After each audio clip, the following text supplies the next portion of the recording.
지난 4월 초에 헌법재판소의 탄핵 선고가 임박한 가운데 정치권 안팎에서는 윤 대통령 탄핵이 기각될 것이라는 관측이 빠르게 퍼지고 있었습니다.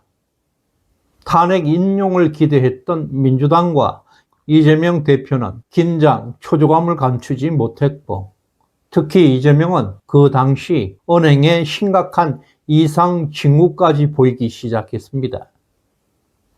그는 연평도 수장설, 한국판 킬링필드, 자신에 대한 암살 시도 등등을 언급하면서 국민들을 바다에 수장할 계획이 있었다는 주장까지 내놓았습니다.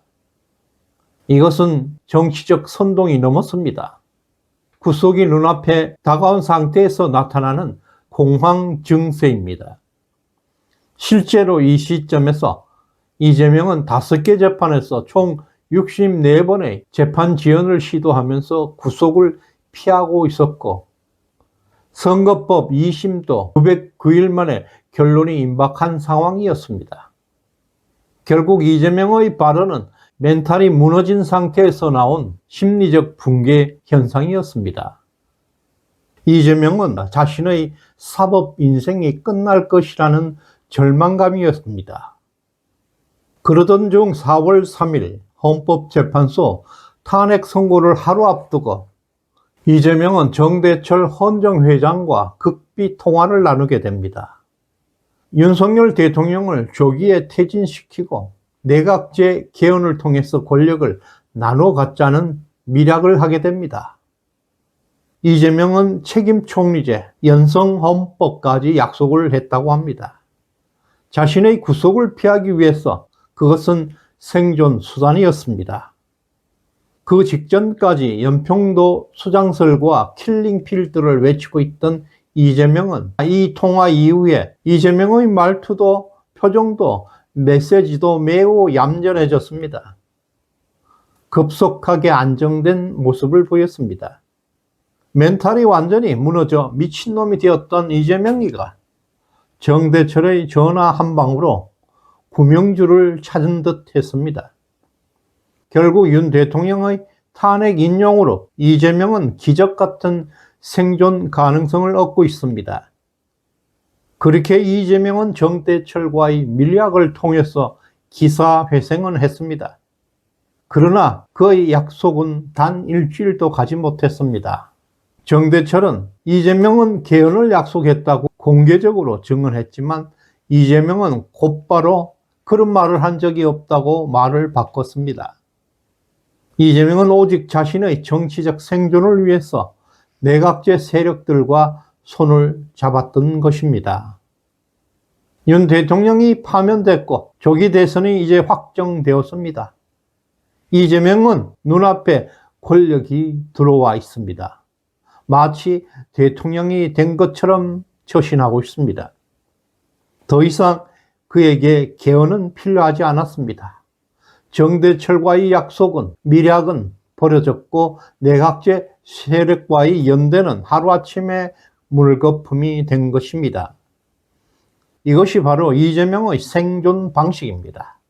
정대철의 헌정회는 이재명과 결별을 공식 선언했고 전병현, 이낙연 등 반명계는 개헌 연대를 조직해서 본격적인 반격에 나서고 있습니다. 그리고 지난 3월 부산에서 문재인의 멘토 송기인 신부를 만나려고 했지만 거절당한 사건은 친문 세력이 이미 이재명을 제거 대상으로 판단하고 있음을 보여주는 결정적 장면이었습니다. 결국 탄핵 인용이라는 최대 극적인 성과를 거두고도 이재명은 단 일주일 만에 모든 정치 동맹 세력들을 잃어버렸습니다. 이제 그 곁에 남아있는 건 오로지 친명뿐입니다. 개딸뿐입니다. 이재명은 고립무원이 되었고 더 이상 기적은 일어나지 않을 것입니다.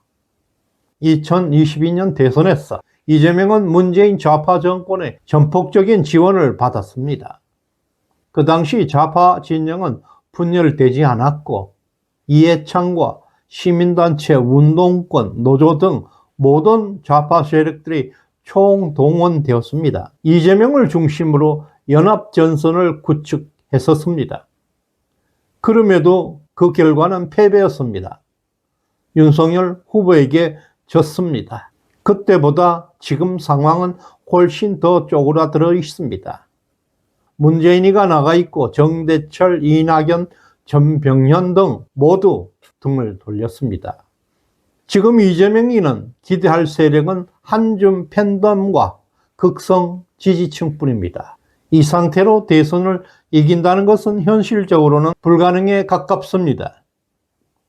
그리고 지난 3월 26일 서울 고법에서는 이재명 대표의 공선법 위반 항소심에서 무죄를 선고했습니다. 1심에서 징역 1년 집행유예 2년이 선고되었던 것과는 정반대 결과였습니다. 그러나 이 판결은 완전한 승리가 아닙니다. 새로운 사법 국면이 시작되고 있습니다. 판결 직후에 법조계뿐만 아니라 모든 국민들이 논리가 무너졌다, 정치적 판결이라는 비판이 거세게 일었습니다. 절망과 분노가 퍼져나갔습니다. 특히 이 재판부 3사람 중에 2명이 여지없이 전라도 출신에서 우리법 연구회 소속이라는 사실이 알려지면서 재판의 공정성에 심각한 의혹들이 제기되고 있습니다. 검찰은 즉시 상고했습니다. 조희대 대법원장은 이 사건을 전원합의체 회부 대상으로 검토 중에 있고, 여기에 더해서 위증교사 사건은 5월 중순 유죄 선고 가능성이 매우 높다고 예상되고 있습니다. 이 두 사건이 이재명의 대권에 결정타를 날릴 것이라는 의견이 지배적입니다. 정대철과의 내각제 밀약은 깨졌습니다. 문재인과 송진신 부의 관계도 절연되었고, 좌파 진영에서 이재명을 보호할 세력은 별반 없습니다. 남은 것은 오직 친명 팬덤뿐이라고 했습니다. 여기에 사법 리스크까지 점점 더 좁혀오고 있습니다. 대법원 최종 판결이나 위증교사 사건 중 어느 하나라도 유죄가 판결되면 이재명은 피선거권을 잃게 되고 대선판에서 자동 탈락하게 됩니다.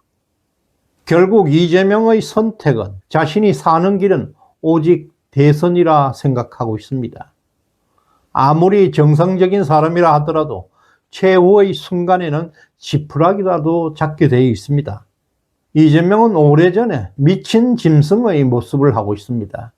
어떤 짓이라도 할 수 있습니다. 결국 유일한 것은 부정선거입니다.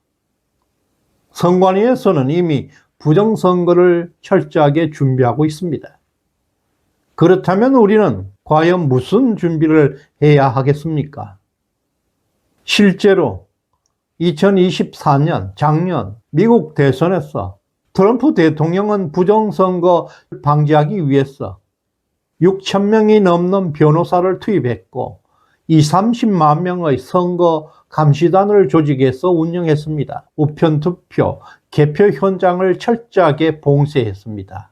그 결과 해리스 민주당의 조직적인 부정선거 시도는 원천 차단되었고, 트럼프는 모든 경합지에서 압승을 거두게 되었습니다.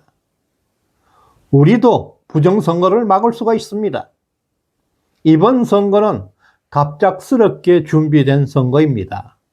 그만큼 선관위는 치밀한 준비가 부족했습니다. 부정선거 현행법을 잡을 수 있는 절호의 기회가 이번 선거입니다. 자신감을 가져야 합니다. 우리는 그 현장을 잡을 수가 있습니다. 선관위는 부정선거를 대놓고 진행할 수밖에 없습니다. 전국의 모든 사전투표소, 모든 우체국, 모든 투표함 보관소에 감시 네트워크를 배치해야 합니다. 우리는 이길 수 있습니다. 변호사 수백 명, 감시단 10만 명이면 충분합니다.